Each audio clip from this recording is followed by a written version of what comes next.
Selamat pagi, salam jumpa kembali bagi kita semua jemaat yang dikasihi oleh Tuhan Yesus Kristus dimanapun berada. Hari ini Kamis 3 Juli 2025, kita akan mendengarkan firman Tuhan renungan hari ini. Namun terlebih dahulu marilah kita bersatu di dalam doa. Kasih karunia dan damai sejahtera dari Allah Bapa dan dari anaknya Yesus Kristus menyertai kamu sekalian. Amin. Firman Tuhan bagi kita hari ini tertulis dalam kitab Yesaya pasal 60 ayat 18. Demikian firman Tuhan. Tidak akan ada lagi kabar tentang kekerasan di negerimu, tentang kebinasaan atau keruntuhan di daerahmu. Engkau akan menyebut tembokmu keselamatan dan pintu-pintu gerbangmu pujian. Demikian pembacaan firman Tuhan. Jemaat Tuhan, nas ini hendak menyatakan sebuah janji pemulihan dan transformasi ilahi yang luar biasa. Tidak akan ada lagi kabar tentang kekerasan di negerimu, tentang kebinasaan atau keruntuhan di daerahmu. Engkau akan menyebut tembokmu keselamatan dan pintu-pintu gerbangmu pujian.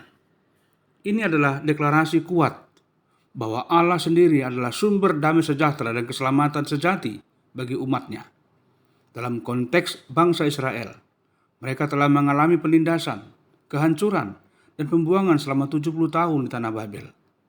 Namun Allah menyatakan bahwa masa depan mereka tidak lagi ditentukan oleh luka masa lalu, melainkan oleh anugerahnya yang mengangkat dan memulihkan kondisi mereka.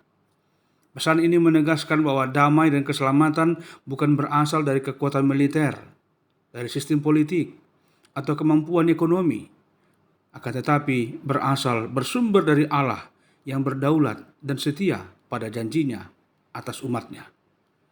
Dalam kehidupan jemaat saat ini, banyak yang hidup di tengah realitas kekacauan, kekerasan sosial, kejahatan yang merajalela, bahkan tekanan-tekanan ekonomi, disintegrasi keluarga, dan juga krisis identitas di semua aras kehidupan. Orang merasa takut, kehilangan arah, dan kehilangan pengharapan. Namun sekali lagi firman Tuhan hari ini datang sebagai kabar sukacita dan penguatan. Allah berkuasa memulihkan yang hancur, membalikkan keadaan, dan menggantikan ketakutan dengan keamanan.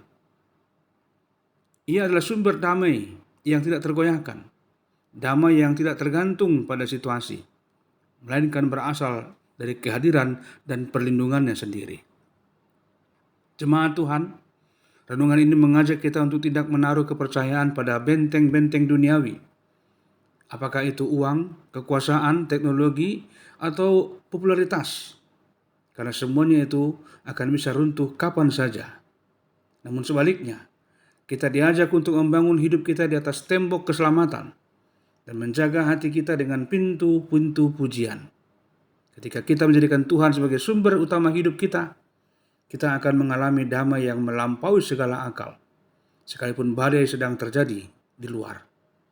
Ini bukan sekedar perasaan aman, tetapi kondisi batin yang teguh karena yakin bahwa Tuhan memegang kendali kehidupan kita.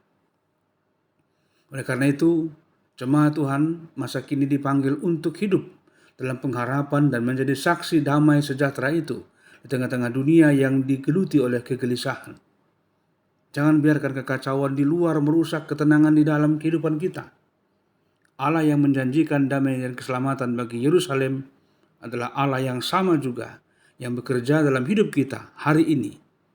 Maka kita nyatakan dengan iman bahwa tembok kita adalah keselamatan dan pintu kita adalah pujian.